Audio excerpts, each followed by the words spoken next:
Budgetary support of $5 million monthly to the Nevis Island Administration continues under the Labour Party administration, confirms Prime Minister Dr. Terrance Drew at his monthly press conference held on Wednesday at the NEMA Building. What existed with respect to the St. Kitts Nevis arrangement, there was what you call budgetary support of, I think, $5 million per month.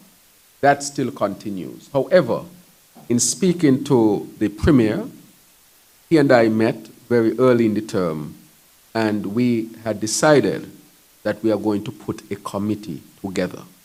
That committee will look at matters of the relationship of St. Kitts and Nevis, the revenue sharing arrangement. As you know, the Constitution speaks to the revenues that you get through tax. It doesn't speak to non-taxable revenues, such as the CBI program.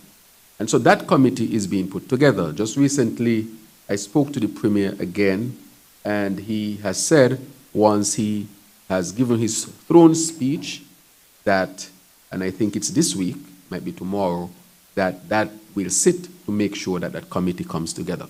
We're going to seek external help from the experts who understand the relationship in a federation between the entities and how that arrangement can be strengthened. So we are not going to just look at it from the revenue standpoint or the sharing of revenues, but we're going to look at the Constitution and seek help in terms of how that should be done. So the questions of equity, we are seeking to settle those, and that is one. So once the committee is formed, that committee will be announced to the country. They will get to work with a specific mandate, a few of which I mentioned in my statement previously, to make sure that we can resolve that matter. Under the Team Unity administration, the Nevis Island Administration began receiving regular budgetary support from the federal government.